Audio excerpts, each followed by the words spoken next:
This week on the podcast, there's a skills gap in the small business world and we want to fill it and find out how you can get cash into your business much, much faster. Welcome to the Profit Cash Growth Podcast. This is the podcast for 6 and 7 figure business owners who are looking to grow a financially successful business. My co-host Claire Hancock is a finance director, chartered accountant and entrepreneur. And every week I'll be exploring guidance and frameworks designed to help you increase your profits, improve your cash flow and grow your business. Hey Claire, another week, how are you? Yeah, really good this week. Still fairly warm with the weather. Yeah, can we not talk about the weather? Every week we'll just talk about the weather. I was going to talk about one thing that is, how should I put this without, I don't want to alienate vegans, but has anybody ever had a vegan Scotch egg before? Oh my God. No, because I'm not sure. It wasn't vegan because it had an egg in it, so okay. It's vegetarian. Vegetarians, I'm not sure it worked, shall we just say? It was disgusting, wasn't it? It was an egg with Paxo stuffing around. It's basically the way I can describe it. And shitloads of salt and pepper in it. Shitloads of salt and pepper in it. Yeah, it wasn't great. It was an accident, actually. It was an accident. We wanted a normal Scotch egg, but what we got was clearly. It took me a while to say this isn't meat, is it? It's kind of like spongy and tasted like non-meat stuffing. Yeah, it wasn't great. Anyway, we made up for it though, didn't we? Treating ourselves some nice Scotch eggs from Waitrose. Yeah, sorted it out the day after. So we're away. Anyway, let's see what this week's news story of the week is.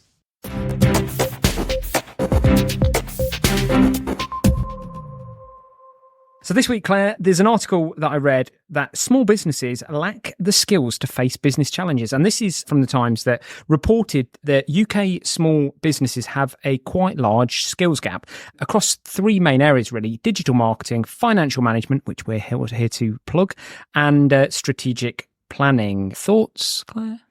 Well, I feel like this is a bit like the most obvious news that's ever been reported on, to be fair. I mean, firstly, we know from, the very famous book called The E-Myth, where it talks about, a baker decides to open a bakery because they're good at baking. It's not because they've got all these business skills, digital skills, financial management, strategic planning. That's not why people start their business, really. When I started my accountancy firm, my FD firm, it wasn't because I had these dreams of spending all day doing sales and marketing. So, yeah, it's not shocking news at all. Also, when you think about the way that big corporations are structured, they've got a head of finance, a head of IT, a head of HR, they've got all of these specialists whose job it is to stay up to date with what's happening in their specific silo and make sure that the business is responding. But when you run a small business, you have to do it all. You have to wear a million hats. And I know. It's difficult. I think the first one, the digital skills deficit, is an interesting one because, I feel like I'm facing that every day because it moves so quick, it's scary. And, I'm far from old. I know you would probably disagree, but I'm also far from young. I'm not growing up with these fast moving AI tools, and I'm having to put a lot of time and effort into learning them and understanding it's really important. We talked recently about how, I've upskilled myself in things like PPC and Facebook ads and all that kind of thing. But the platforms change. They change like every few months. They get more and more difficult. So I'm not surprised. And I guess that's because the majority of people that go on to set up their own business, again, as you say, they come out with that sort of that master of, a certain area, and that is not it. And they've got to try and plug that gap because actually they sit in this seat saying, I'm a great accountant, legal person, whatever that is. But they sit there waiting for the phone to ring and realise no one's going to ring it. And they need to work out how to make that happen. So, I think leveraging agencies, education, skills. And we talked, one of the Profit Cash Growth Extras recently was Udemy. You've just got to bury yourself in this stuff, haven't you, to get yourself where you need to be. Otherwise your business isn't going to grow. Yeah. And I think as a small business, the reality is that when you're a small business owner, you are 100% focused on sales and marketing. That's really what your job is to do. And then your team should be around you delivering on that, making the element happen where once you've made a sale, you actually deliver something to your customer. And I see so many businesses scared to spend money on these external people, people like myself, like as an FD. To help unlock those steps forward, I know. But unless you are going to employ those department heads and structure your business like a big corporation, you've got no choice. You need help with your finances and you need that person to be able to sort of cover everything to do with finance, not just your bookkeeping. And when you're looking at employing people, you're not going to write your own HR contracts. Go and get somebody that spend, even if it's £1,000 for somebody to come into your business for a few days and have a look and say, this is what you need to do, that will set you up for the next few years. And it really is well worth getting some sort of external advice into your business just to help you leapfrog your knowledge very quickly. I guess it's the challenge is getting quality advice from the right people, because there is so much out there and so many sort of wannabes and try by nights out there trying to, sell their very services, and they're not necessarily that good, and you can burn a lot of cash very quickly. So I understand people's reluctance and difficulty to do it, but I also understand the absolute need to do it, and somehow you've got to bridge that gap in the middle. Either you're upskilling yourself initially, or you're finding that externally. You've just got to get a team around you, haven't you? There is an element of the, not always, but the most of the time that I see people getting burnt is because they've gone with a cheap option. Sadly, it's that catch-22 of they don't have the money for the better option, but cheap is often and usually cheap, and that is the challenge. There's a reason we say in our business, when people ask us about fees, said, you've got to question why that other party can't command the fees that we command, and that's because if they could, they would. Simple as that. Nobody wants to charge less money and make less money. There's not a business out there that does that. So if they are doing that, you've got to question why they're doing it. They're doing it because they need to do it to get customers. So I think the biggest thing is, though, there's just no school of business. Like, it doesn't exist anywhere. It really is a challenge. Unless you do MBAs and all this kind of thing, which I think is a little bit too high level. There isn't that middle ground. Too high level. The School of Business. I mean, my chartered accountancy qualification is CIMA, and actually only a third of it is finance. And we studied IT, HR, marketing, like all of the kind of key core pillars of a business, things that you would need to know about, because it's preparing you to be a strategic board member. And I can't go into a board meeting and just sit there and just talk about finance. Yeah. If we're talking about finance, we're saying, okay, well, the problem is lead generation. I can't then say, oh, well, that's over to the sales team. I need to be able to sit there and engage and offer solutions and et cetera, et cetera. So I think there is maybe an argument for this School of Small Business or something like that. There just needs to be something. And I think the government has got a lot to answer for. In our last podcast, we talked about the skills gap with the tax gap, with the fact that actually most of the tax gap is caused by small businesses just making mistakes because they don't know how to do their tax returns. If they really wanted to rally on our economy, they could put together the School of Business, couldn't they? As a freebie to entrepreneurs that want to sign up for it and really get people going forward with that. But I think it'd be a phenomenal use of money, and the return on it. We know education gives us a return. They believe it when they're for kids at a certain age, but why don't they believe it for newborn entrepreneurs? It's crazy. The other parts, strategic planning. You can't. That takes a certain mindset and a certain person and a certain skill set. That's sort of the top level, and you often need to outsource that and get other pairs of eyes and ears to think about that. It's not the way most people think strategically, is it? It's definitely not the way most people think, but it's that saying, isn't it? Working on your business, not in your business. And I think definitely just having dedicated time to think ahead and think longer term and think, okay, where's my business going to be in 3 years or 5 years? Just getting that, even if you just set aside 1 hour a week or half an hour a week to think like that, would just unlock so many doors. You would have so many ideas you'd want to push forward with. I think a practical tip for that, it's always worked for me. I don't think that works a 1 hour here, but if you're in the environment that you're used to living and working in, I think you've literally got to get in your car, rent a log cabin, go there and stay there for the evening and a full day. Don't take a phone, don't take anything like with you. Bill Gates. And think. Well, Bill Gates has a think week every week, doesn't he? Every year. I think, business owners would do well to have think day at least once a quarter. Just take a day once a quarter and do nothing but think about your business. It will propel your business forward. I use our holidays for that often. Holidays are where all of our leaps in either business, finance, or wealth have come from a holiday, haven't they, Claire, for us? Oh, but what I will say about our Think Week /holidays is, Simon, you come up with some weird and wacky ideas. And actually working with small businesses where I have meetings every month with them, and we're sitting down and we're looking at the finances and we're talking about where the business is growing and where they're going to go to longer term, is that just helps the MD stay connected to that long term and not get bogged down in the day to day. Helps you get what your priorities are. What is it that actually matters that I need to make sure the team are keeping sight of and keeping moving forward? And we're talking about two different things here. An hour a week. Yeah, you're talking about, keeping the business on the right track and that ongoing strategic. But it's to that long-term goal. Yeah, and what I'm talking about is the things that are the next steps for that. You're not going to the big things. You've got to go so far out the box to bring the things back into the box to take another big step. These are not about the financial management of the business or the ongoing. They're about like a brand new product or a brand new idea. It's not particularly about that. Both are vitally important. One is the board meeting where you're talking about those things in detail, isn't it? And one I think a lot of those bigger ideas will be born from the conversations that we're having on a monthly basis. We'll say this isn't working or there's an opportunity here, and then somebody's job will be to take that away and think about how we resolve that on a think week style way. But the problem or the opportunity is often identified in the monthly board meeting. Sure, I get that. The other thing that they really focus on here is the lack of training and development that small businesses put in. And again, I guess a lot of that's cost related. Or time related? I think it's both, isn't it? Actually, there's so much education available for free. If you find some really good YouTube channels, or, we talked a few weeks ago about the cost of Udemy and things like that. You can get education everywhere. Library books are free and things like that. Podcasts are free. So, but is it that business owners don't know how?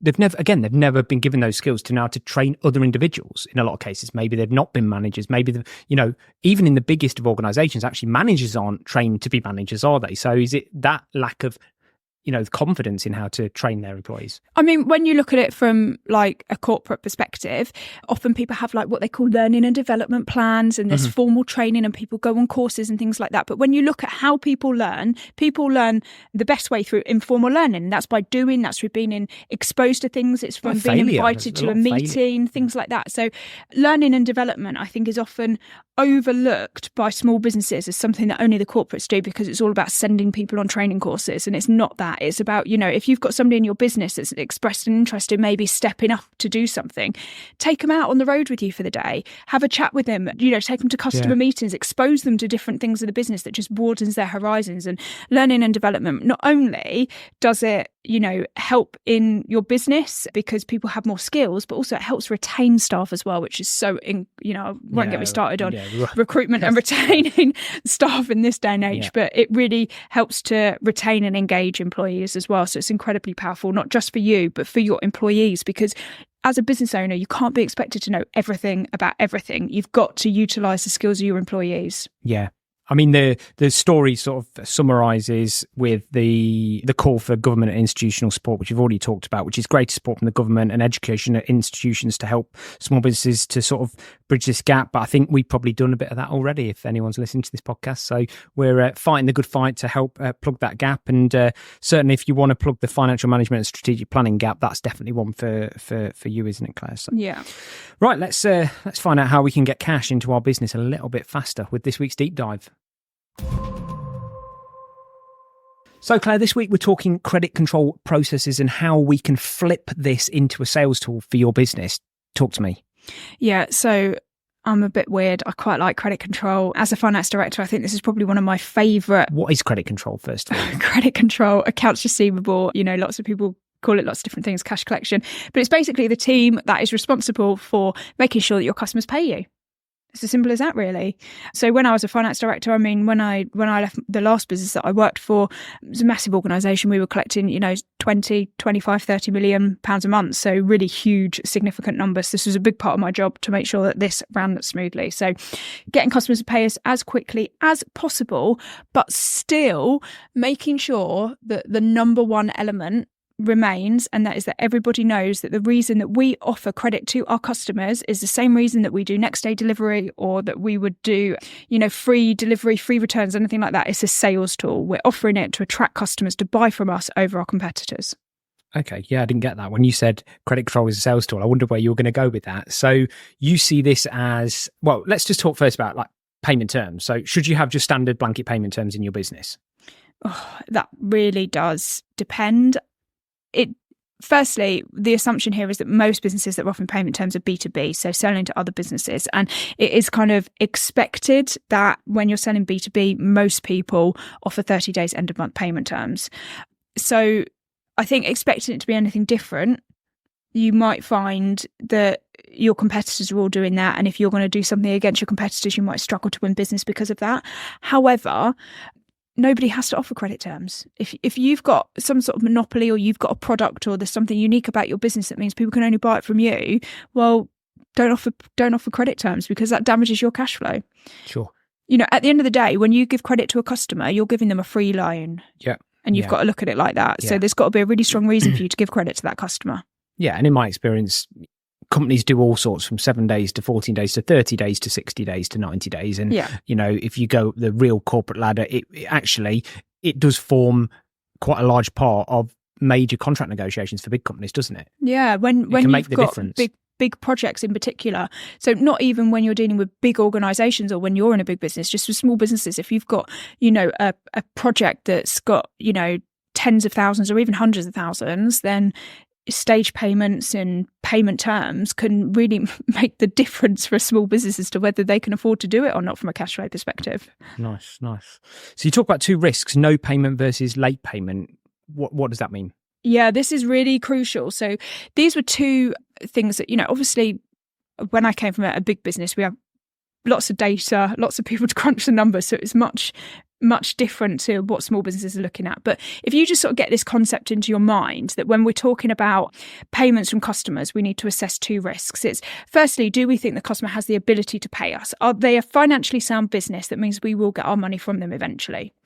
And if the answer to that is yes, then the second answer is how long can we afford to give them money for? So how long can we afford to extend those credit terms for? So you need to understand whether your customer can pay you and if they're at risk of paying you late. They're the two different risks. So, obviously Armageddon is the customer doesn't pay you at all. And then the sort of the best worst case scenario is that they pay you, but they pay you late. So before offering up these credit terms or negotiating out what they look like, what should we be looking for in that customer to assess the risk?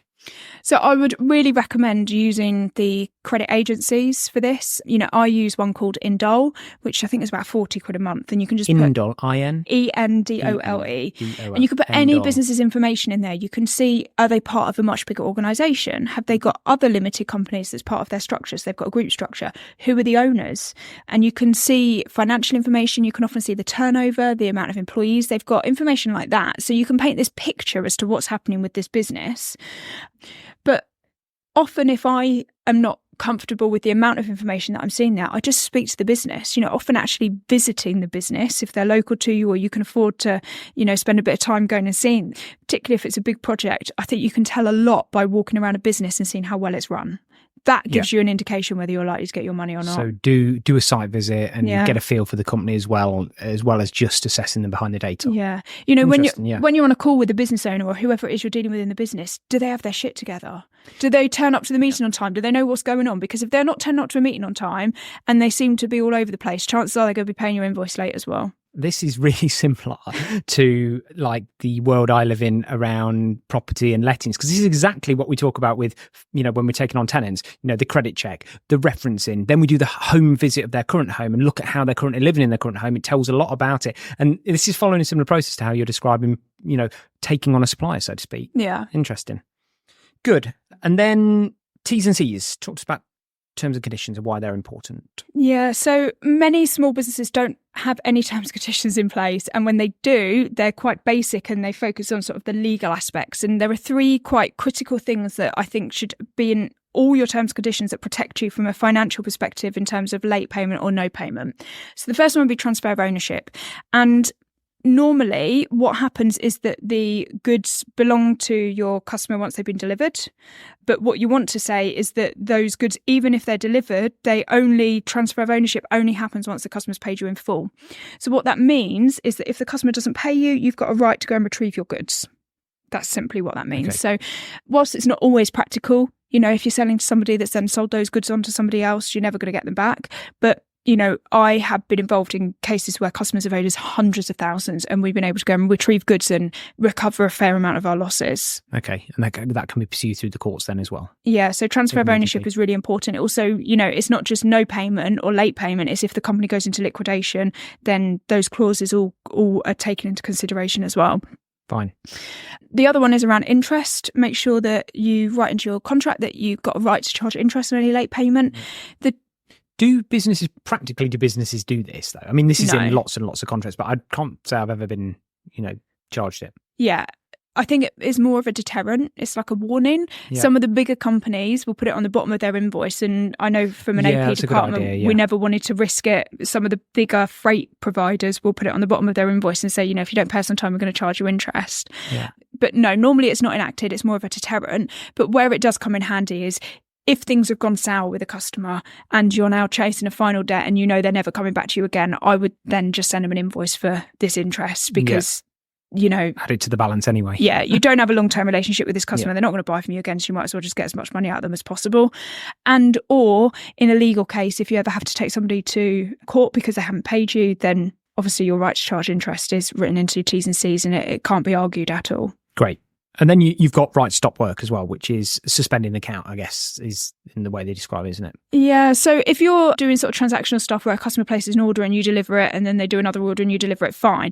But if you're a more complex business that's got maybe projects or these where you're selling multiple goods or things that come in stages, then you need to make sure that you're protected so that if a customer, you get, 50% of the way through a job or a customer, all of a sudden is paying you late and you're not comfortable that is going to resolve itself quickly, then you need the right to say, we're not doing any more work from you.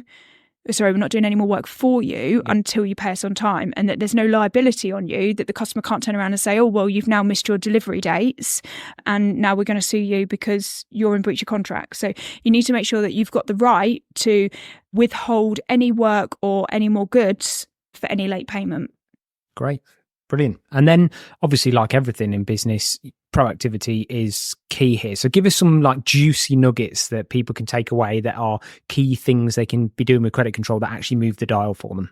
Yeah. So my credit control team, about 70% of their time would be spent on proactively contacting customers before a single invoice became due.